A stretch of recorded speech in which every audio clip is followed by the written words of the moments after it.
읽을 말씀은 레위기 16장입니다. 레위기 16장. 네, 오늘 아침 조금 늦었습니다. 아침에 준비하는 시간이 조금 지체가 돼서요. 현재 시각 5시 40분입니다. 레위기 16장 말씀을 읽겠습니다. 아론의 두 아들이 여호와 앞에 나아가다가 죽은 후에 여호와께서 모세에게 말씀하시니라. 여호와께서 모세에게 이르시되 내 형 아론에게 이르라. 성소의 휘장 안 법궤 위 속죄소 앞에 아무 때나 들어오지 말라. 그리하여 죽지 않도록 하라. 이는 내가 구름 가운데에서 속죄소 위에 나타남이니라. 아론이 성소에 들어오려면 수송아지를 속죄 제물로 삼고 순양을 번제물로 삼고 거룩한 세마포 속옷을 입으며 세마포 속바지를 몸에 입고 세마포 띠를 띠며 세마포 관을 쓸지니 이것들은 거룩한 옷이라. 물로 그의 몸을 씻고 입을 것이며 이스라엘 자손의 회중에게서 속죄 제물로 삼기 위하여 순염소 2마리와 번제물로 삼기 위하여 순양 1마리를 가져갈지니라.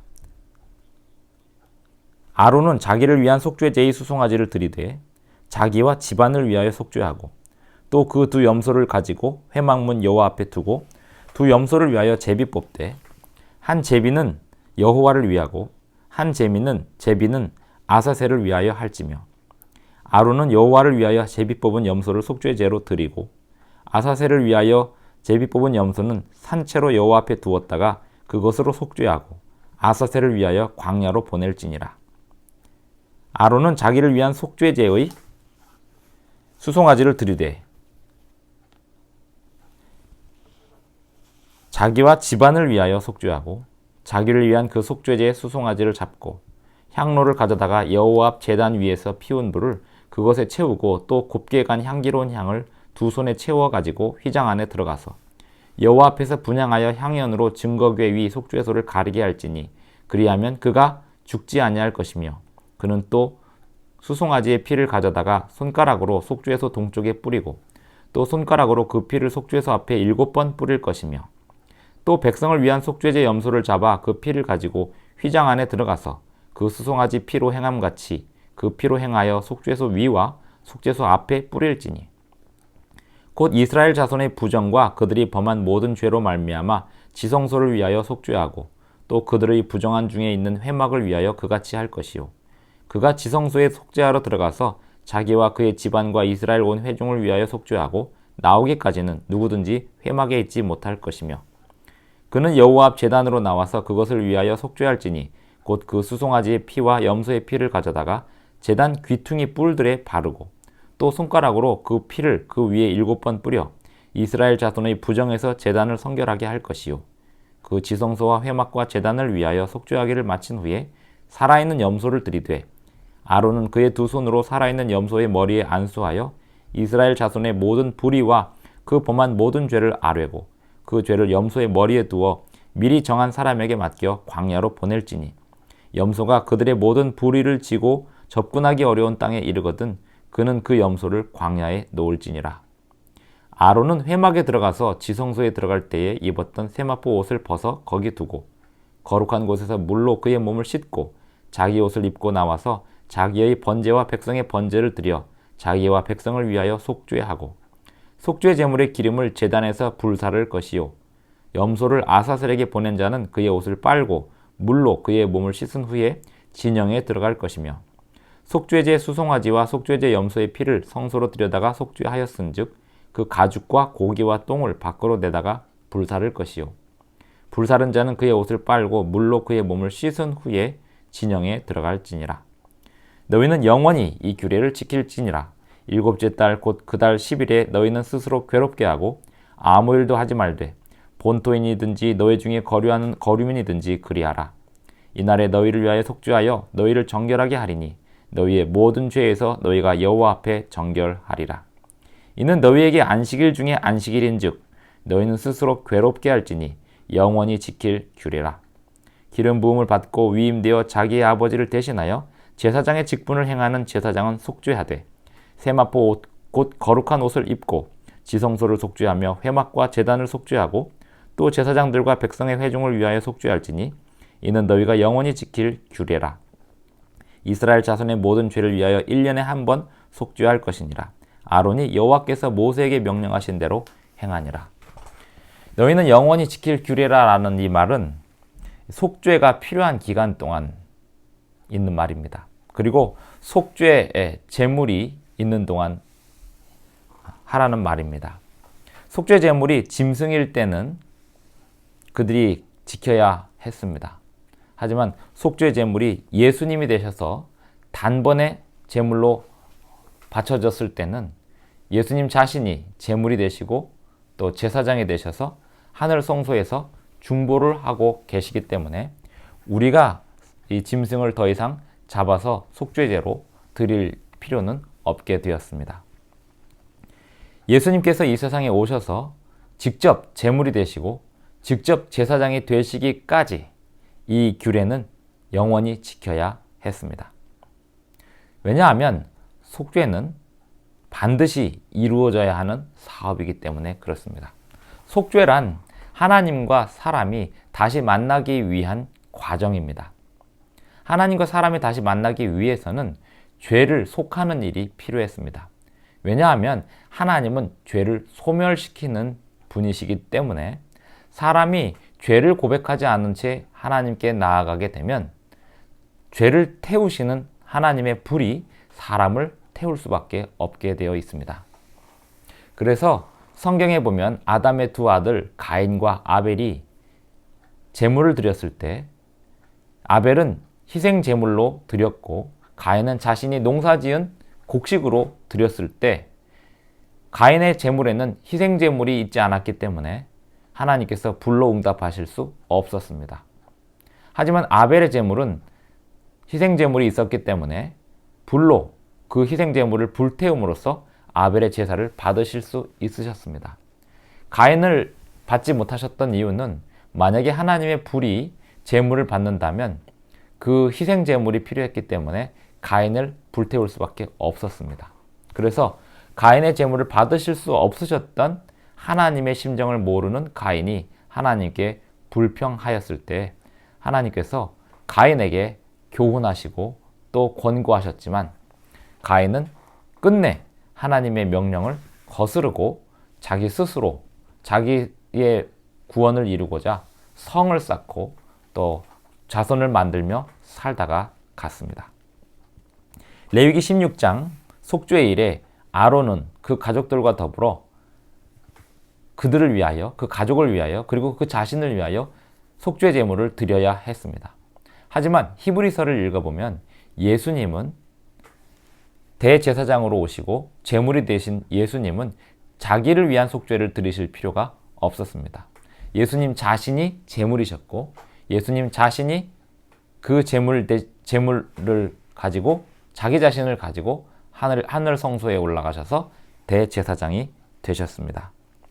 레위기 16장 10절을 보면 아사셀을 위하여 제비 뽑은 염소가 나오고 8절을 보면 두 염소를 위하여 제비 뽑되 한 제비는 여호와를 위하고 한 제비는 아사셀을 위하여 할지며 라고 했는데요.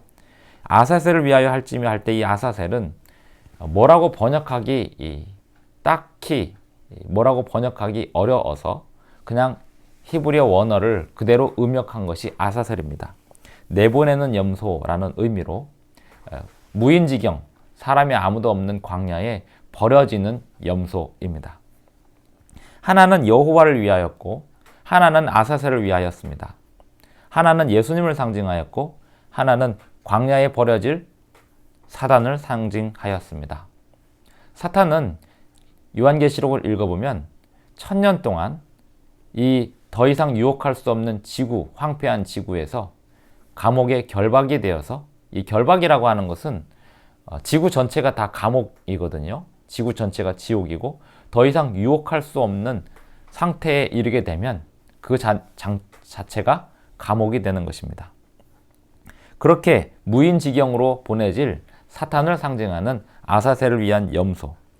22절에 보면 염소가 그들의 모든 불의를 지고 책임을 지고 접근하기 어려운 땅에 이르거든 그는 그 염소를 광야에 놓을지니라.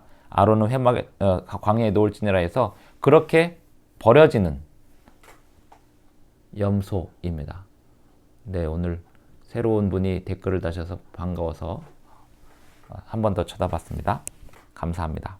12절 향로를 가져다가 여호와 앞 제단 위에서 피운 불을 그것에 채우고 또 곱게 간 향기로운 향을 두 손에 채워 가지고 휘장 안에 들어가서 13절 여호와 앞에서 분향하여 향연으로 증거궤 위 속죄소를 가리게 할지니 그리하면 그가 죽지 아니할 것이며 그는 또 수송아지의 피를 가져다가 손가락으로 속죄소 동쪽에 뿌리고 속죄소 또 손가락으로 그 피를 속죄소 앞에 7번 뿌릴 것이며 속죄소란 율법을 덮은 뚜껑 부분을 속죄소라고 합니다. 그 속죄소는 양옆에 그룹 천사가 있었습니다. 이 그룹 천사는 에덴 동산 동편에 아담 가족이 예배드리던 장소 에덴 동산 동편 입구를 지키던 천사들을 연상하고 있습니다. 그리고 이 그룹 천사는 하나님의 보좌를 옹유하는 천사입니다.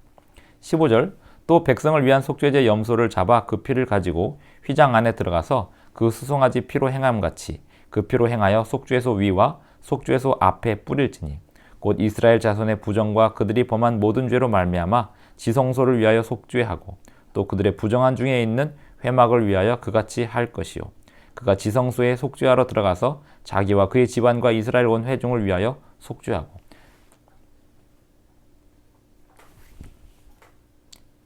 그가 지성소에 속죄하러 들어가서 자기와 그의 집안과 이스라엘 온 회중을 위하여 속죄하고 나오기까지는 누구든지 회막에 있지 못할 것이며 지성소를 위하여 속죄한다. 이 대속죄의 일은 1년 동안 부정해진 성소를 속죄하는 그런 개념이 있습니다. 1년 동안 어떻게 부정해지게 되었을까요? 백성들의 죄가 성소로 옮겨졌습니다. 의식적으로 성소의 휘장 앞에 피가 뿌려지는 그런 의식들을 통하여 그리고 제사장이 백성들의 죄를 담당하는 고기를 먹고 성소를 출입하면서 성소가 의식적으로 부정해졌고 대속죄의 일에는 그 지성소를 정결케 하는 사업을 하였습니다. 어떻게 정결케 했냐면 법궤 위에 속죄소에 피가 뿌려지는 것으로 속죄가 이루어졌습니다. 법궤는 그리고 그 안에 들어있는 율법은 하나님의 품성은 변하지 않습니다. 그리고 그 품성 앞에 율법 앞에 속죄가 필요하다는 사실 또한 변하지 않습니다. 그러므로 율법이 변하는 게 아니라 율법을 범죄한 사람이 예수님의 십자가를 의지하여 변해야 합니다. 품성의 변화 그리고 하나님께서 주시는 거룩 그것을 입는 것이 대속죄일의 경험입니다. 21절 아론은 그의 두 손으로 살아있는 염소의 머리에 안수하여 이스라엘 자손의 모든 불의와 그 범한 모든 죄를 아뢰고 그 죄를 염소의 머리에 두어 미리 정한 사람에게 맡겨 광야로 보낼지니 아사셀을 위한 염소에 대하여 말씀을 드렸고요. 23절 아론은 회막에 들어가서 지성소에 들어갈 때 입었던 세마포 옷을 벗어 거기 두고 거룩한 곳에서 물로 그의 몸을 씻고 자기 옷을 입고 나와서 자기의 번제와 백성의 번제를 드려 자기와 백성을 위하여 속죄하고 속죄 제물의 기름을 제단에서 불사를 것이요. 이 자기와 백성을 위하여 속죄하는 이 대속죄일은 지난 한 해 동안의 모든 의식적인 부정 그것을 한꺼번에 속죄하는 일입니다. 예수님께서 하늘 성소에 올라가셔서 지성소로 들어가셨습니다. 오늘날 예수님은 지성소에 계시다고 성경은 말하고 있습니다.